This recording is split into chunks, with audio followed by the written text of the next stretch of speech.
Halo, selamat jumpa kembali di channel pembelajaran IPA. Jangan lupa yang belum subscribe dulu. Yang sudah subscribe, silahkan like. Kalau kamu mau komen juga boleh. Oke? Kali ini kita akan membahas tentang sistem pencernaan manusia. Kemarin kita sudah membahas tentang makanan. Sekarang kita akan membahas alat-alat pencernaan pada manusia. Kalian tentu tahu di SD pun sudah pernah dipelajari alat-alat pencernaan pada manusia itu apa saja. Sekarang kita mulai proses di mulut dan seterusnya. Nah, proses pencernaan makanan meliputi dua tahap, yaitu pencernaan mekanis terjadi di dalam mulut, yaitu ketika mengunyah makanan hingga halus. Kemudian yang kedua, pencernaan kimiawi terjadi di dalam usus, yaitu makanan dipecah-pecah menjadi molekul-molekul yang lebih sederhana oleh enzim-enzim pencernaan. Pencernaan kimia juga terjadi di mulut dengan bantuan enzim amilase. Kalau kita makan nasi akan terasa manis lama-lama, itu berarti ada enzim yang mengubah tepung menjadi gula, jadi manis. Oke, kita lanjutkan ya. Berdasarkan letak proses pencernaannya, pencernaan dibedakan menjadi dua macam, yaitu satu, pencernaan ekstraseluler, yaitu proses pencernaan di dalam usus tergolong pencernaan di luar sel atau ekstraseluler, karena bahan makanan itu dihancurkan ketika masih berada di luar sel. Jadi kita termasuk ekstraseluler. Yang kedua, pencernaan intraseluler. Organisme bersel satu terjadi proses pencernaan intraseluler karena makanan akan dicerna setelah masuk ke dalam sel. Tahu toh perbedaannya? Pencernaan ekstraseluler pencernaannya di luar sel, pencernaan intraseluler pencernaan di dalam sel. Oke, kita lanjutkan. Mulut ya. Ini di mulut ada gigi, ada lidah, ada tonsil, amandel, ada uvula, ada langit-langit, ada gigi. Ini gigi. Gigi terdiri dari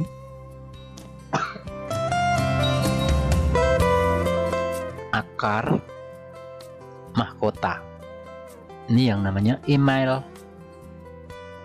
Ini namanya dentin. Ini namanya pulpa. Ini namanya semen untuk merekatkan gigi dengan gusi. Ini namanya selaput periodontal.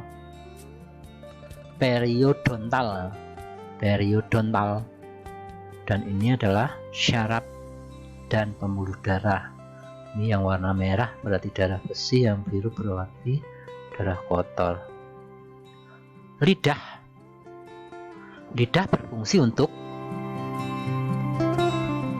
satu, membantu mengatur letak makanan saat dikunyah di dalam mulut. Kalau kita tidak punya lidah, tidak bisa mengatur letak makanan. Yang kedua, membantu menelan makanan.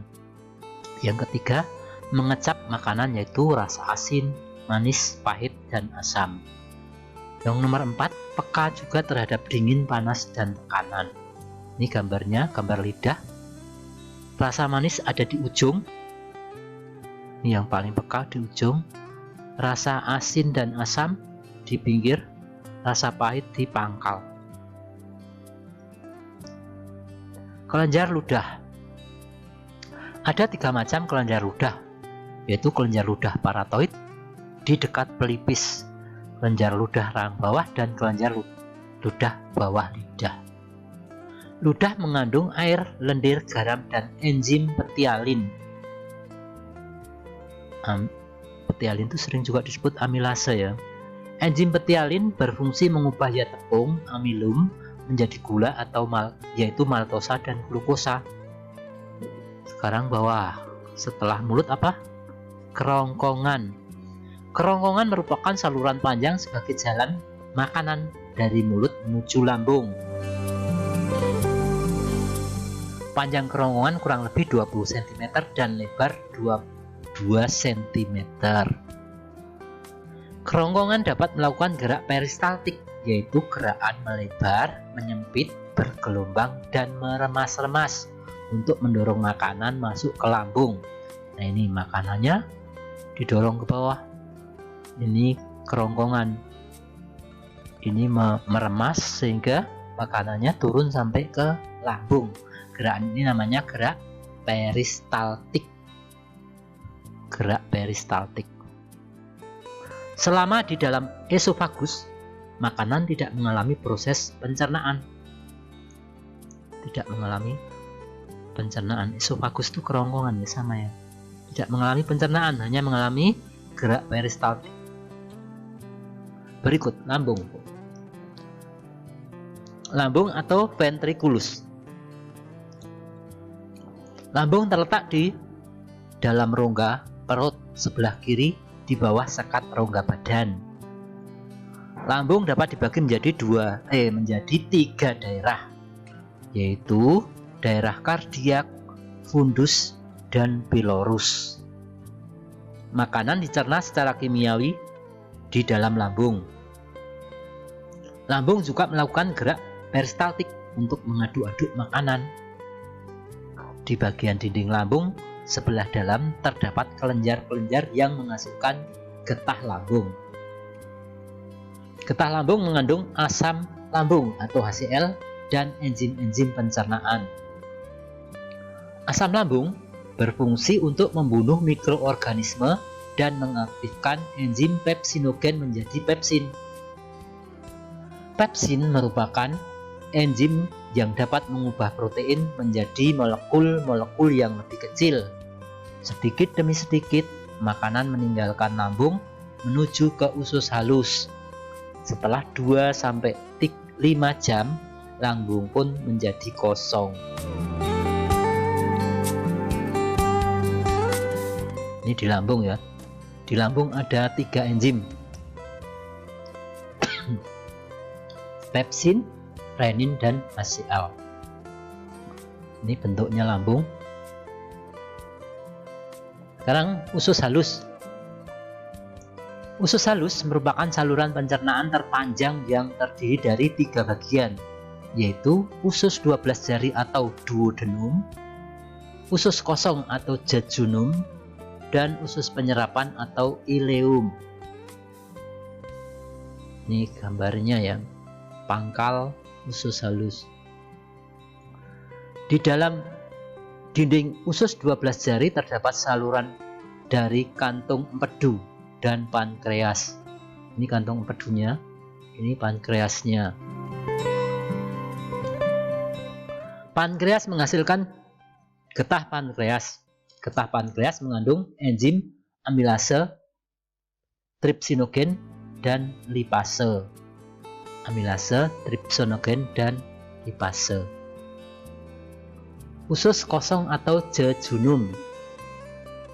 Panjang jejunum 1,5 hingga 1,75 meter. Panjang sekali. Di dalam jejunum, makanan menjadi bentuk bubur yang lumat dan encer karena mengalami pencernaan secara kimiawi oleh enzim secara sempurna. Usus penyerapan atau ileum. Panjang ileum 0,75 sampai 0,5 meter.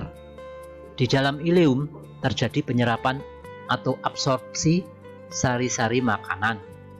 Permukaan dinding ileum dipenuhi dengan bagian-bagian yang disebut jonjot-jonjot usus atau villi, sehingga permukaan usus menjadi semakin luas dan penyerapan dapat berjalan baik.